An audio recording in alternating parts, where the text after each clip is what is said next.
was the Stone Age. Newsreaders like really grilling you. Did you ever have that? I thought I'll have a go at running for Parliament. Leaflets, what are leaflets? What are leaflets? I know they don't exist anymore, do they? Imagine you were the minister. What would you recommend?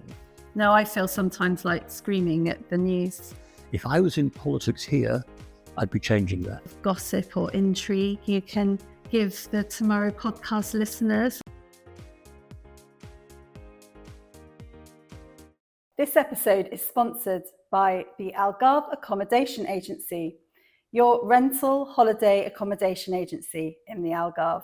So welcome to Talk About Tomorrow, the new podcast from Tomorrow magazine. And today I am so privileged. I have with me James Plaskitt, who is a former Member of Parliament of the British government. And I'm actually quite nervous because James is actually way more experienced at this than I am. Did you used to do a lot of TV and radio interviews back in the day? It's quite a few years ago now, though. Perhaps I'm out of practice. We'll find out. So did you used to do the breakfast news? And that I did a lot of breakfast news appearances, yes, and the Today programme and the radio at lunchtime and lots of regional television. So a lot of very early starts. Yeah. So how did that work? Did you used to be approached sort of on the day that a news story came out, or was it the press agency telling you that you had to go on and announce new policies? Well, if it was my department that was involved, then we had our own press office, and they would be telling media that we wanted to make an announcement about some policy change or some reform, and they would decide who to put up. And if it was my part of the department, then of course it was me. So they would bid, and we'd probably get something like 10 or 15 outlets wanting to interview me. And we had to figure out how many I could do, how early I was prepared to start, and how quickly they could whiz me around from one studio to another to try and get as many media outlets satisfied as possible. And I remember one day when we were making an announcement, lots of local radio stations were bidding for me. And I ended up spending the whole day in our media office in the department from about 9 in the morning till 5 at night, just doing one radio interview after another and trying to stop becoming automatic about that and making each one sound like it was the first was quite a struggle, and it was very tiring. And back in those days, did you have media training? No. Oh, really? But prior to going into Parliament, I'd been a local councillor. I'd done lots of interviews for local media there. So I kind of learnt on the job, I think. Yeah. And I always wonder what that must be like when you have one of those newsreaders like really grilling you. Did you ever have that? Or? Sure. John Humphreys interviewed me on more than one occasion. He could be quite grilling. I never really had a difficulty with it. The key thing is... really do your homework before you go on. You have to try to think in your head, what is the most awkward question someone can ask me, and work out beforehand what you think your answer is going to be. And I hear interviews going on now, especially during the course of the election with ministers, and I think, you didn't do your homework, did you? Because they're really floundering and don't know what to say. Luckily, I had the sort of brain that could retain a lot of facts and figures. Because, of course, you come from an academic background. Yeah, that probably helped. So explain sort of how you went from academia into politics. Well, I was lecturing in politics at Oxford University, and at the same time I was a member of the Labour Party and involved in the local party. And it was really colleagues in the party I knew who started to say to me, would you stand for, well, in the first instance, the local council? And the first time they asked me to do it, I said yes, on the basis that I'm standing somewhere I will not get elected in, because I'm busy doing my teaching and I don't want to do anything else. So they did run me in an unwinnable seat. But I'm afraid the bug got hold of me. And I thought, actually, rather than talk about this all the time, perhaps I should do it. So in the end, I did get elected onto that council, and by that time the bug had really taken hold, and I thought, I'll have a go at running for Parliament. And it just went on and on from there. So I had slowly moved out of academia into full-time frontline politics. Yeah, and we first met, can you believe this? I can't believe it was so long ago, it's scary, 2021. I first Yeah. got put in touch with you, and it was in the middle of COVID. Nice. I think you just managed to get here from the UK That's because right. at that time you just had an apartment here, right? Yes, that's right. Yeah, That's and right. I think you'd had to go through several COVID tests. And anyway, we met for a coffee, and we started talking because, of course, you were part of that golden era of the Labour Party when you came to power in the 1990s. 97, yeah. And I remember it so clearly. There was such optimism and, such elation when you got in, because we felt like we'd come through a very sort of down time in politics. It's very similar to the situation now, right? Do you know, it really is. And it brings echoes into my mind. A long period of government, which on the whole, maybe I'm bound to say this, but on the whole, people feel has let them down. And there's a point where the electorate are saying we really do need to get rid of the government we've got. It's hopeless, or we've had enough. It's time for change. And that was what it felt like in the run up to 1997. And it does feel the same again now.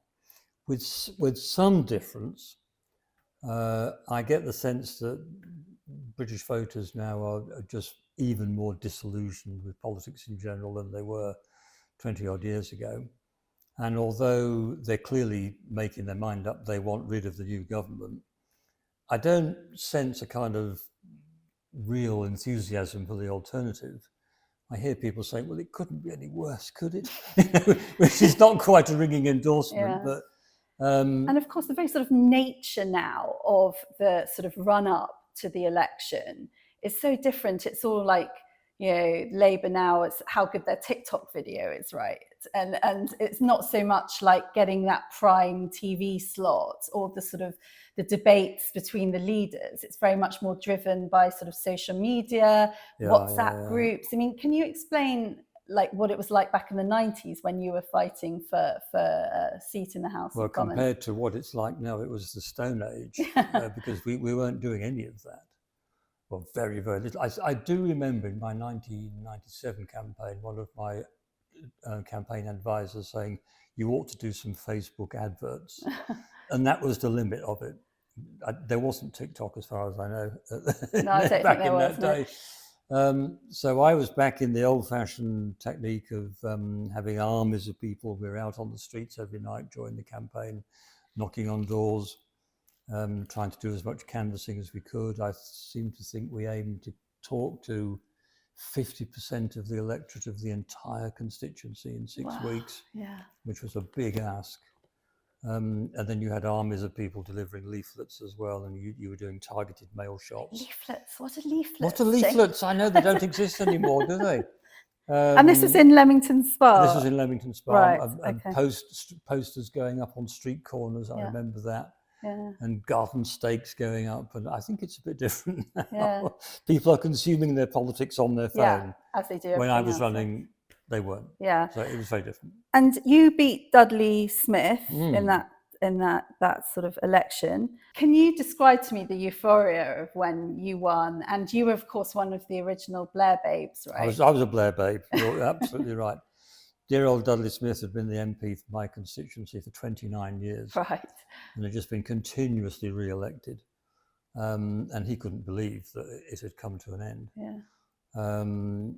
And of course, there were many people working on my campaign who worked on previous Labour campaigns in that constituency who didn't believe right up to polling day in 1997 we could actually win. Yeah. I was telling them we could and would. Yeah. And they would say, well, you would say that, you're the candidate, you're over-optimistic. But when it actually happened, there was a sense of elation, because for that constituency, it was unprecedented. I was the first Labour MP it ever had since it was created in 1885. So it was quite a thing. That was an amazing thing, yeah. And what were your sort of hopes at that point when you were elected? What did you want to achieve, and what did you believe you could achieve? Well, I thought about that on two levels. There was what I thought and hoped a Labour government could achieve, and I think pretty much the top of my list was education. I've been involved with it as a local councillor. I'd got to know all the schools in the constituency. I knew they were struggling quite a lot on resources. And I thought we really need to be able to fix that. I wanted us to do a lot more about affordable housing as well, which is a big issue And still is, in Leamington, obviously. and still is, because Yeah. we didn't do enough. Yeah. We did do a lot on education. I would say we transformed that. I would say we transformed the National Health Service. But on housing, we didn't do as much as I hoped we would do. And it's still a big issue. And then there was what I could do for folk locally, because Dudley Smith, I'm afraid, had a reputation of not actually doing an awful lot for his constituents. Lots of long lunches, I imagine. Well, I think he kept pretty close to the business community and, as you say, quite a few lunches. Yeah. But in terms of actually meeting constituents and solving their problems, he didn't have a great reputation. And I think it should be different than that. I think a local MP really should be fighting hard for local constituents with specific issues. And I'd like to demonstrate that that is possible. So I set up a very different sort of operation in the constituency than he did. I recruited staff who worked for me locally. We did lots of advice surgeries. We encouraged people to write to me. In those days, you wrote. Oh, yeah. Well, sorry. Or possibly emailed occasionally. Yeah. Do you know, my daughter said that to me the other day. They said, in the olden days, Mummy, when you used to write letters. Yes. Yeah. So I know that when we spoke originally, you told me that you'd actually even sort of tackled a miscarriage of justice and got one of your constituents off a life sentence. That was the toughest individual issue that I took on. When I was canvassing in the 1997 election, I came across a house and there was a little sticker in the window and it said, "Free Michael." What's that? Yeah. So I asked the lady who I was canvassing what it's all about. She said, "Well, that's my son and he's in jail on a life sentence for something he didn't do." Gosh. I said, "Well, crikey, right, okay." And I said, "Well, if I'm elected, I'll come back and you can tell me more about it." Well, I was elected. I went back to see her. I said, "Tell me the story about Michael." And I remember sitting in her lounge and floods of tears, of course, on her part. But she told me the story about how he was charged for a murder and tried and found guilty and sent down for a life sentence. Now, part of me was thinking, well, a mum might say, my boy would never do it. I had to think more objectively than that. And I said, well, what can you give me that I can research and read to find out more about his case? And she picked up a file, 100 pages long. She said, "This is a printout of the judge's summary to the jury at the end of the trial. Please take it away and read it." So I did, and I remember taking it home, starting to read it that night. I had to read it all the way through. I couldn't stop.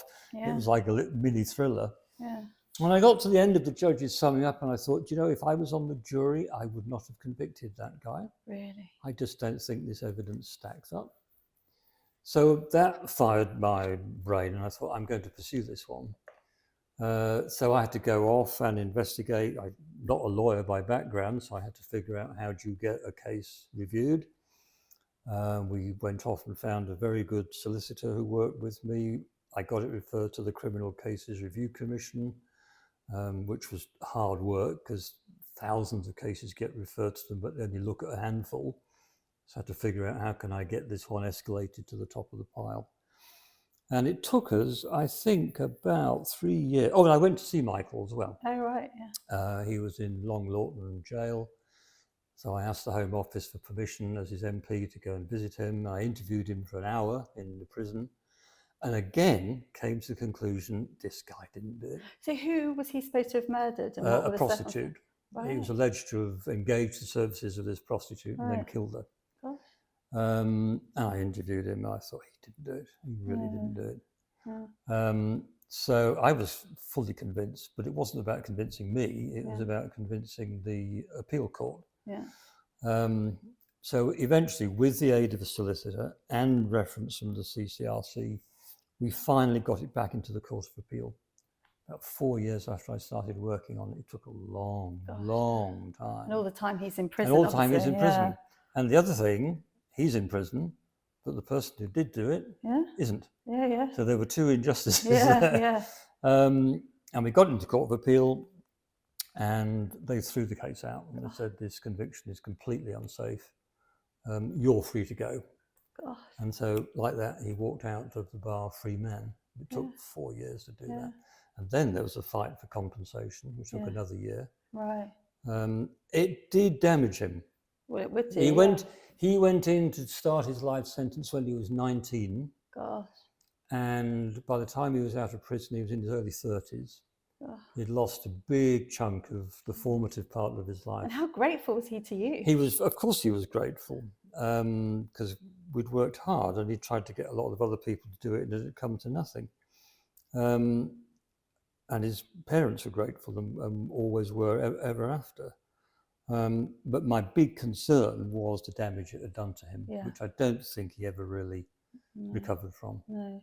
Sadly. But at least we got justice done. and something you can be sort of proud of, sort of separate from political. Well, it was a huge case because it took so long and it was so complicated, and we had to stick at it. But, you know, I did hundreds and hundreds of other jobs for constituents on the side, which weren't as difficult, weren't as complicated, but still meant a lot for them. And so after the next general election, which was May 2005, is that right? 2001 was the first re-election. Okay. Is that when you were appointed the junior minister? No, I went into government 2005 after my third election. Okay, third election, and that's when you became a minister. And Blair put me in the Department of Work and Pensions. Okay, and you actually implemented quite a lot of the pension reform, didn't you? That came in. Yeah, I did. So can you tell me about that? I did two major pension reforms. The first is I introduced the or what's called the auto-enrolment pension. Right. When we looked at the whole landscape of pensions, our big concern was there are about 9 or 10 million people in work who were not contributing to an occupational pension. And it looked like all they would get at the end of their working life was a state pension. Right. Not enough to live on. Yeah. So we wanted to have what's called an auto-enrolment scheme. Which obliged employees and employers to have a nominated scheme, and everyone in work would be auto-enrolled into that scheme. They would pay a bit out of their salary, the employer would pay a bit, and the government would pay a bit. And this would build up over years and years so that when they came to retirement, they would have the state pension and their auto-enrolment pension, and the two together would give them a decent standard of income in retirement. There was always the right of opt-out. This was not compulsory, but we wanted to automatically enroll people and then leave it to them to decide whether they wanted to come out of it or not. Right. So we set that up. I took all that legislation through the House of Commons and the House of Lords, and it worked. And about 9 million working people now are in an auto-enroll pension who would not otherwise have been. Yeah, so that is one of your legacies. And I'm pleased about that. Firm, the thing I did, which is rather more controversial, was the legislation that moved the retirement age further out for getting the state pension. Yes. Because everyone was getting it at 65. And we were looking at the numbers and the cost of it to the taxpayer. And the line was just going up like that. And we bit the bullet and said, look, there's only one way of fixing this. We have to gradually push that qualification age out a bit. We can improve the pension, but we have to pay it a little bit later. It's the only way we can make it long-term affordable. And so I did move retirement ages out to 66, 67. It affected my own retirement age. Yes, I was going to say. Thank goodness. So that I could say, look, I'm doing it to you, but it affects me too. So I did that. The subsequent government to ours, once we left office and the present Conservative government came in, pushed the ages even further out. Well, exactly, yeah. So that's not my fault. Yes. But so we can blame you for the. You can blame me for the initial deferment. Yeah, I had to wait another 9 months for my pension. Yeah. but that's still that's still in place. And I know that some people are having to wait till 67, so a bit of a rough deal. But to be blunt, and it was the only thing we could do, sticking at 65 indefinitely, given the rapid increase in the ageing population, would have made the state pension unaffordable. Yeah, exactly. It would just be piling such a burden on the people in work paying tax.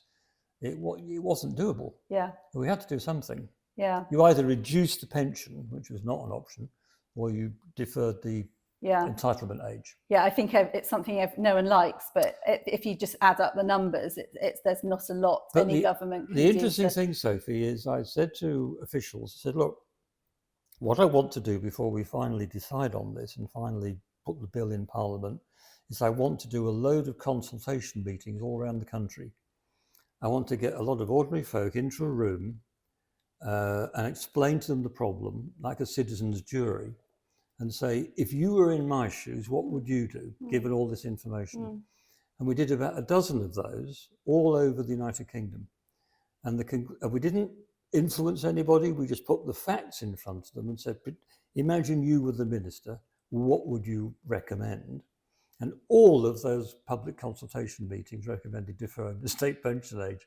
So I felt fairly confident that although aspects of it were unpopular, if people sat and thought about it, they say, yeah, I guess you've got to do it. Yeah.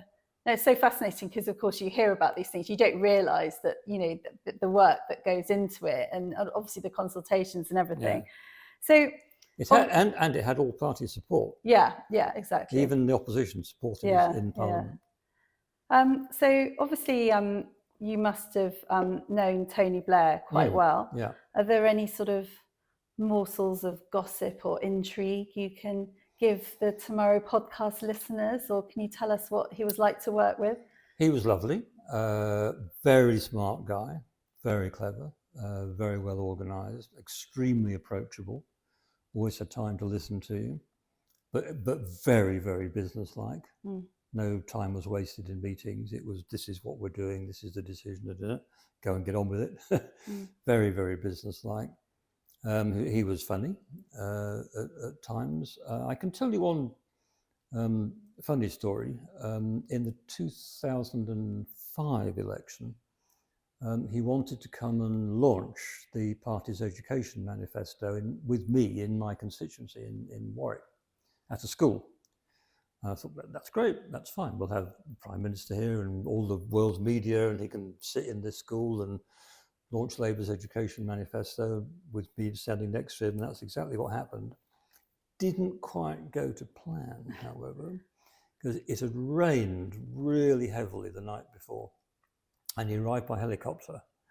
And the helicopter landed on the school playing field. And he stepped out of the helicopter straight into mud about that deep. And walked across the field with all of his assistants and I was waiting on the edge of the field, got to me with mud up to here on his shoes caked in mud, his trousers literally muddy. Up to his shins. Just about to appear in front of the world's television cameras. And I said, Tony, you can't go into the school looking like that. Come with me. So he and I went into the boys' toilets. We both stood at the sink, washing our shoes, cleaning his trousers, getting him ready to appear with the world's media. That's the reality sometimes of campaigning. Yeah. And I wish maybe Rishi Sunak had you to advise him on his announcing don't step out in the rain. Election in the pouring rain. Yeah. And, you know, we've all heard of this sort of mythical sort of deal of succession between Gordon Brown and Tony Blair. And obviously it's been made into a TV drama and all sorts. How true was that, in your opinion? From what I've seen in the dramatisation of it, it's pretty close to the truth. Really? I mean, there was a really quite nasty tension towards the end of Blair's time, with the Brown people really pushing to say, come on, Tony, it's time to move aside. And I got a bit involved in that, and it was not a nice aspect of politics at all. There was a lot of briefing and counter-briefing and lots of awkward telephone calls, because I was a minister at the time and people were trying to influence me. You know, you've got the ear, you know, you need to say to Tony. And I said, no, I'm not going to say that. I'm not going to say that. Don't get me involved in this. This is the unpleasant side of politics, and I'm not interested in it. But it was an uncomfortable time. I didn't enjoy that aspect of it.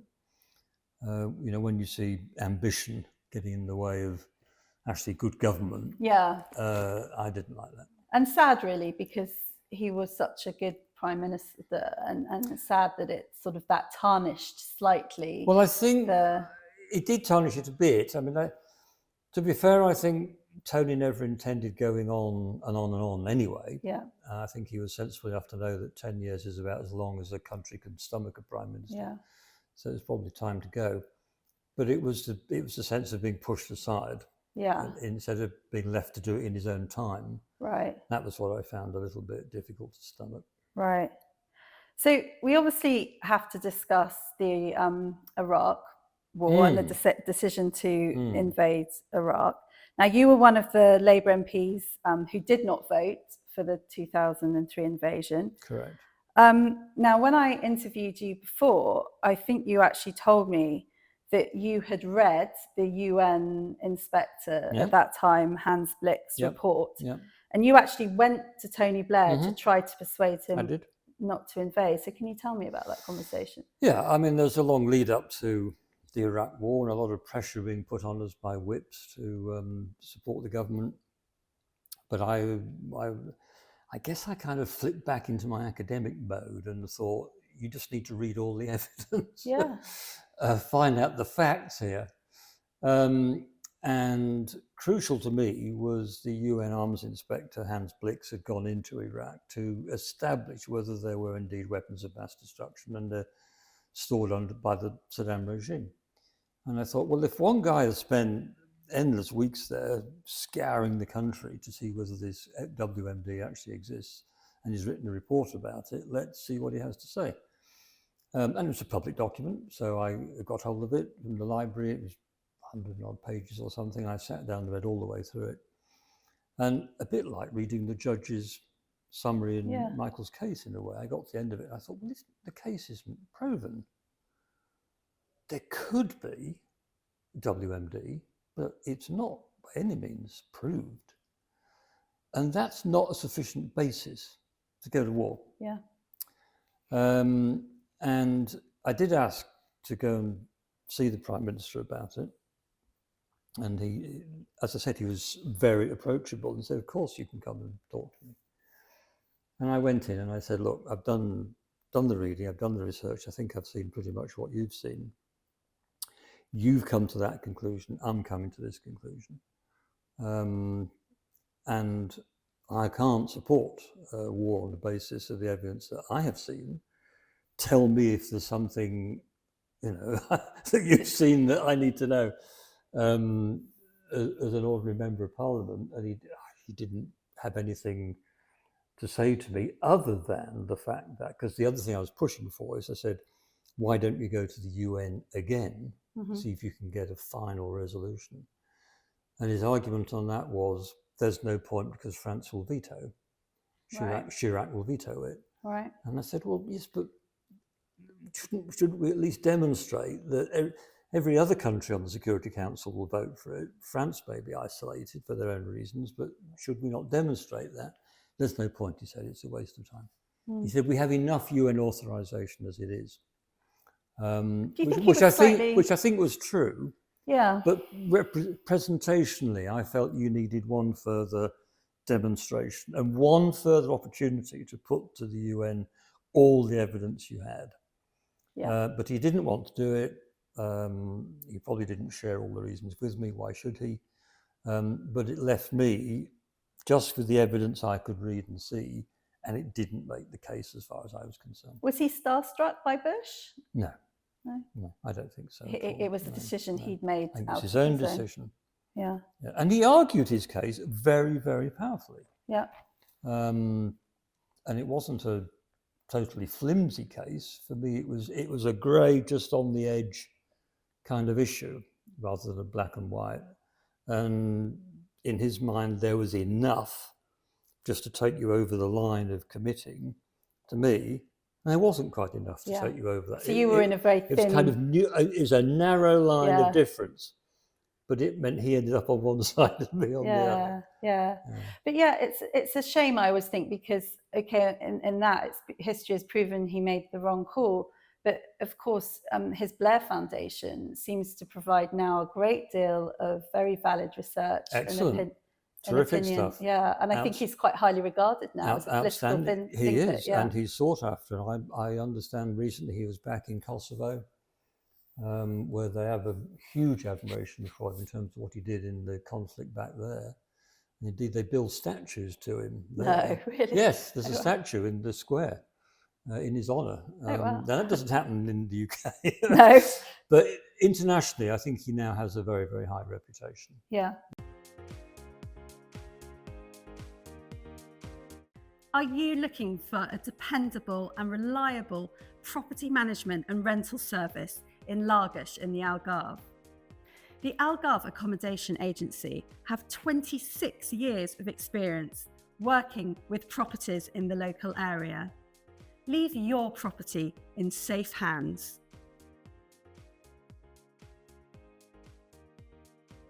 So James, when we first met in 2021, I asked you if the new then opposition leader, Sir Keir Starmer, was electable. Now, you said yes, I think he is. There is a huge amount of work to be done, but he is starting to do it. And I thought you were a bit barking mad or very optimistic. But it does now look like he might be elected. Can he lose this now, or do you think it's in the bag? I think this election is decided. Yeah. I can't really see anything happening in the final stretch that will change the outcome. It looks not to have changed since it was called, actually. Although, if anything, the Conservative campaign has caused their situation to deteriorate even further. It's quite remarkable what's happening in a way, and it looks to me as though on July the 4th, the Conservatives are going to pay the price for Brexit. Yeah. Because the coalition of voters that kept the Conservative Party competitive has now split in two. Well, Nigel Farage is kind of coming out as the... He's helped break it up, because when I was in politics, the Conservative Party always represented a coalition. On the one hand, people who were sort of fairly nationalistic, anti-immigration, anti-Europe, allied with people who didn't share that view. They were quite internationalist in attitude, but they were pro-free market and lower taxes. And that was the Tory coalition, basically. Well, it's now fractured into two parts. And the latter part is probably still with them to some extent, but the other bit has gone. It's deserted them because of Brexit, because they voted for them because they wanted the Brexit. They got it, but it hasn't delivered what they were promised. Yeah, exactly. And so they're now saying, well, you're done then. And they've veered off and gone with Farage's Reform Party, which has left the Conservative Party with a tiny rump of its old support. Right, yeah. But I think it means it's going to get massacred on July and the 4th. Presumably... And then there'll be a fascinating fight over the next 3 or 4 years for who controls the right-wing opposition in the UK. Will it be what's left, the rump of the Tory party, or will Reform take it over? That will be a fascinating struggle. And because that's going to go on, I think, for years, that is going to be a huge gift to Starmer, because if he gets his big majority, he can probably get another one in 4 or 5 years' time, and because they'll be fighting each other. So he will get the decade that he's talking about to try and do what he wants to do. So he could be very lucky. And I can tell you're excited. Well, it's more relief that at last a change will come. But the inheritance they've got is a tough one. The public finances are in a shocking state. The public services are in a poor state. I think he's been shrewd not to promise too much, because he must know that there's no money really to fix a lot. And you don't want to be over-promising and under-delivering. You want it to be the other way around. So I think he's tactically been very sensible to keep the promises very low. I mean, I know it means people aren't enthusiastic, but you don't want to be winning and then facing huge disappointment in a year Sure. with people saying, but you've not done anything you promised. Sure, yeah. Better to keep the promises low in these circumstances and gradually over-deliver. He'll be all right if he can get the economy growing faster, because then it will produce the resources he can use to fix the NHS and fix the schools and all the rest of it without having to raise taxes. There'll be a problem if, for whatever reason, the UK economy just stubbornly will not grow. And do you think it will? Because obviously Brexit has damaged the Brexit economy. has There's damaged no it, doubt, and this is where I'm disappointed with the Labour policy at the moment, because it seems to me blindingly obvious that Brexit is really harming the UK economy. So you've got that. Then he says, and they all say, we need to get this economy growing faster to generate the resources to fix the public services. Well, what is it you can do that will speed the economy up? You need to start going back on the Brexit decision. You don't have to go all the way back into the EU. That's a big ask. But you could start talking to Europe about entering the customs union. Yeah. Because there are other countries which are not in the EU are in the European Customs Union. So just doing that would remove a load of red tape, a load of obstruction to international trade that British companies suffer from, and that would start to get your growth going. But for some reason, well, I think I know why he's turned his face against it, because he's worried about sending the wrong message to the people who back Boris, especially in the old red wall seats, who he wants to come back to Labour. And I think he's frightened that they won't if he indicates that he might start undoing the Brexit deal. But my hunch in this is that he will slowly start working towards it in the first term. And when it comes to re-election in 4 or 5 years' time, his manifesto will say, actually, we're going to start moving towards back into the customs union and maybe free movement. Because I think by then he'll be able to get a mandate for it. And so I think in the second term, he might be able to really fix the growth problem. But you've got to get there first. Yeah, sure. No, I feel sometimes like screaming at the news channels, just say it. Why will no one just say the reason our economy is bad? Yeah, there's a conspiracy of silence because on of this. Brexit. They daren't touch it because they're frightened of reaction. But if you're leading and you've got the responsibility of leadership, I think you need to grasp this one and say, look, folks, it hasn't worked. Yeah, right. Because actually that's what all the public polling shows. The people now know it hasn't worked. So it's not that big a risk, I think, for a political leader to turn to the country and say, guys, it hasn't worked, has it? Yeah. Let's start thinking again about how we position ourselves in terms of the European market and the global community. I think people would go with it. But I think it will come in his second term. And presumably you can still vote in the election, can you? Or by I can. postal ballot? Yeah. I can. Well, I'm actually going to be there. Oh, great. Okay. Strangely enough, we're going back to the UK for a wedding. Oh, okay. And it just so happens we'll be there on polling day. So I can go and vote in person, which will feel very nice. That will feel fantastic. And I want to thank you today because you've invited us into your beautiful home, which you were just talking about when we met in 2021. I think we were dreaming of it then. Yes, exactly. And you'd first of all, you'd had an apartment here for a few years, hadn't you? And then you've moved here permanently. And I think you have built it in a sustainable way. Can you explain sort of what parts of the house you've built sustainably, and if other people would like to do the same, what tips you can give them? Well, we wanted a house that would run itself in terms of energy, really. And so we spoke to experts in that subject and said, what is it we need to do? And we followed their advice and we engaged their services and they helped us build it. So first of all, it has a massive amount of insulation. Right. Walls this thick with insulation and the roof as well. Secondly, the roof panels under which we're sitting now are covered in photovoltaic cells.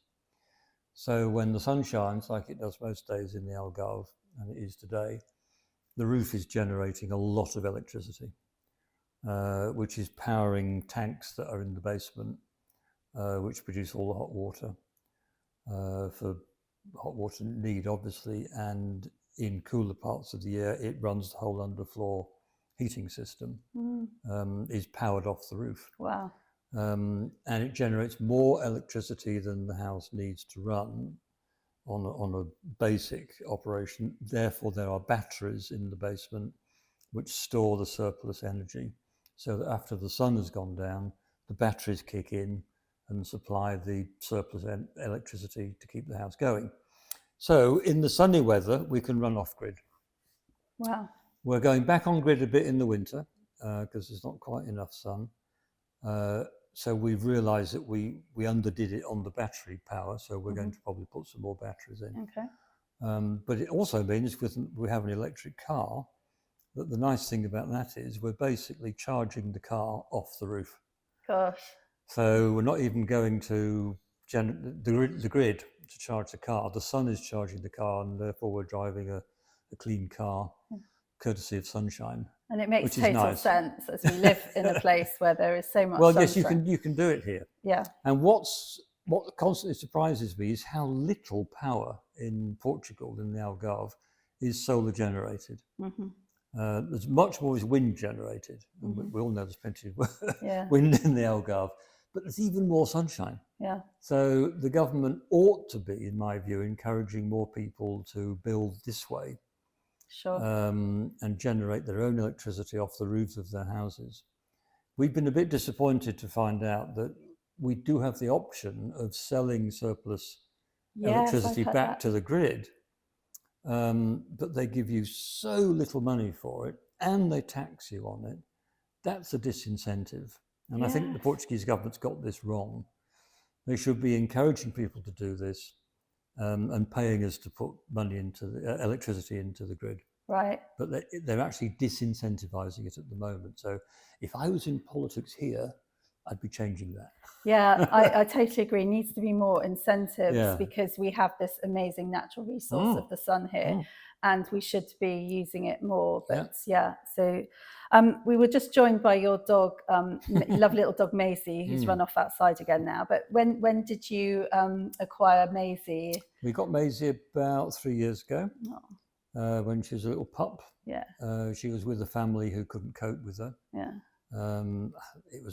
She was in a small apartment. They had many children, and it just wasn't working because she was a extremely hyper little dog. Yeah, she seems quite. So hyper, we took her on, which bravely, I think, and we got trainers in and got advice, and she's beautiful now.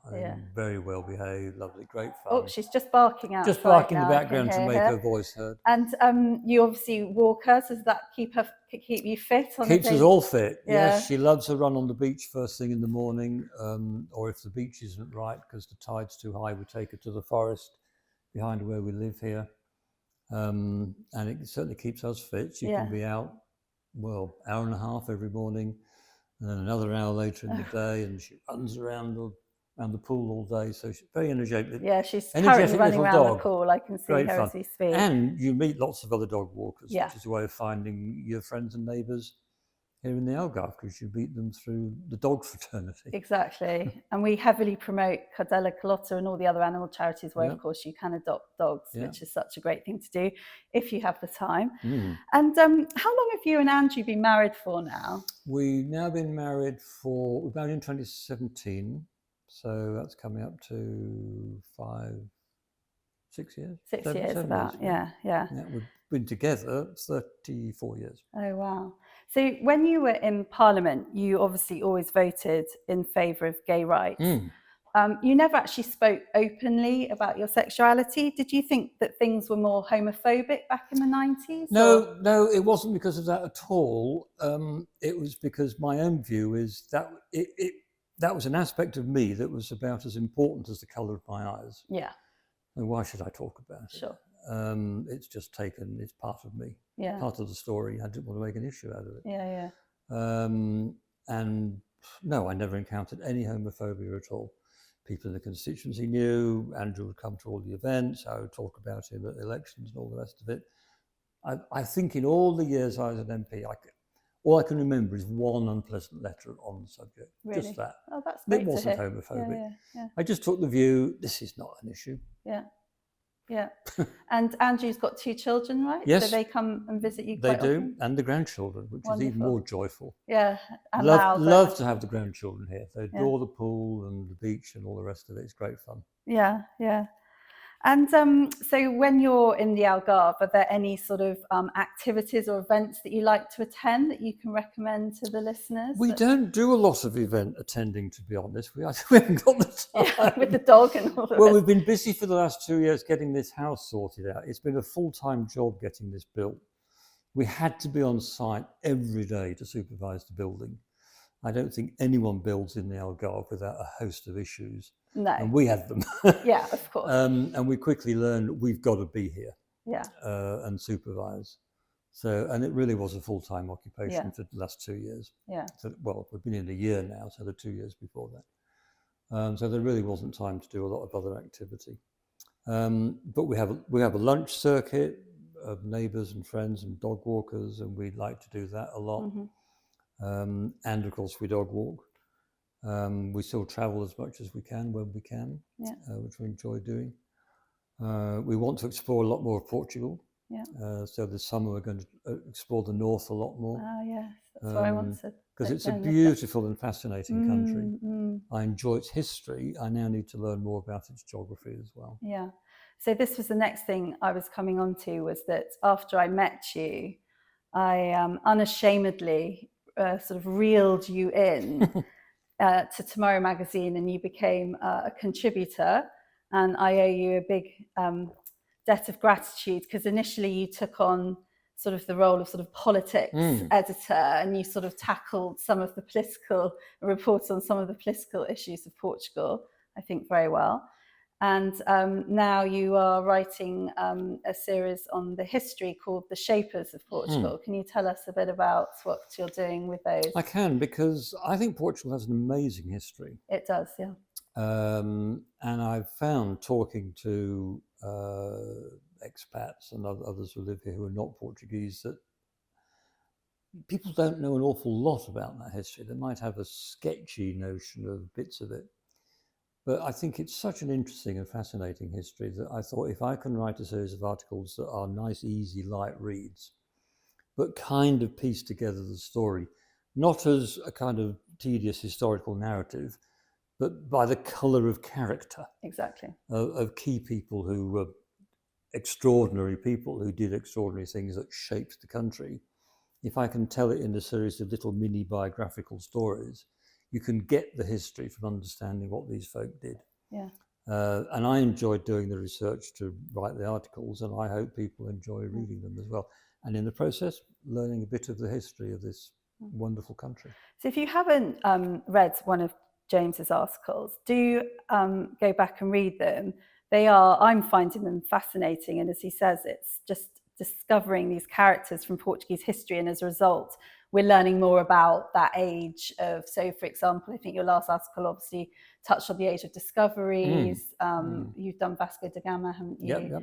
Yep. And the latest was on Don Enrique. That was it, yes. Henry the Navigator. Henry the Navigator. And we'll look at King Sebastian, and we'll look at Pombal. Yes. He's coming up. So in the July issue, which will be out soon, it's Don Sebastião, which is in the centre of Lagos. There's that strange statue which everyone thinks is a scuba diver or something, but it's actually Don Sebastião, and he was the boy king. Yes, really, really fascinating, because he was the hope of the whole country, but then sadly got killed very young.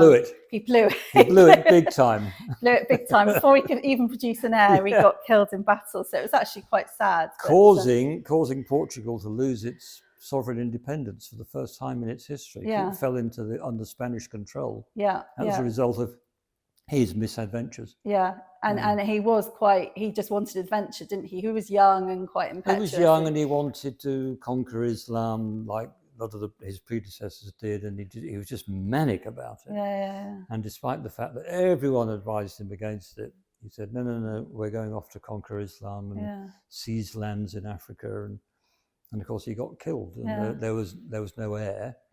So there was a huge battle over the future of the Portuguese crown, Spain ended up getting it. And who was the first one you wrote about, who was like a mythical king that actually never existed? Ah, yes. But everyone believed he did, and sort of went out on discoveries to try. Prester John. I'd never heard of him. No, I know a lot of people haven't, Fascinating. but it's almost an unbelievable story now. But you have to take your mind back 700-800 years or so, when the shape of the globe was not known. You looked at the horizon of the sea, you didn't know what was beyond it.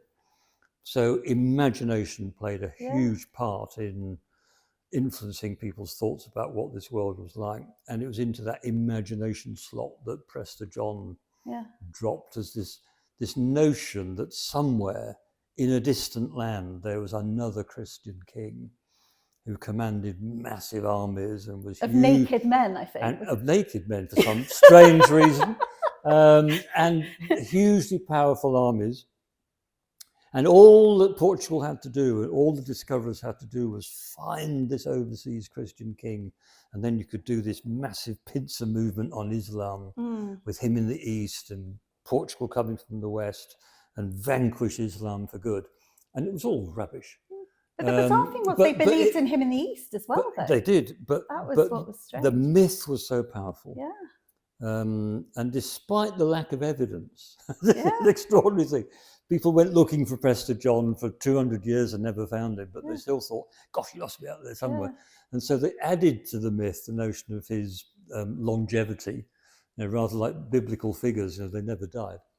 And he only faded out of view once people understood the shape of the globe better, understood the seas, understood the notion of what the planet was and where other lands were.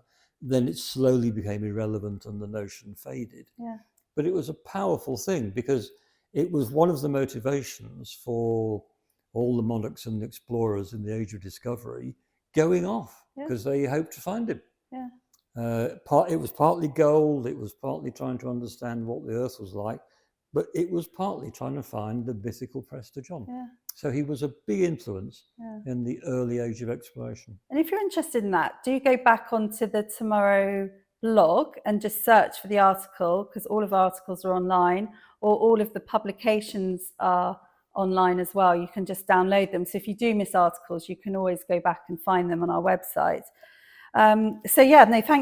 Thank you so much for contributing to the magazine and producing so many great articles for us. And in fact, I was just having a little nose round at your beautiful study, which has a whole wall lined with wonderful books, lots of political hardcovers in there, but also lots of history. And the section that's growing the quickest is the section on the history of Portugal. Yes, yes.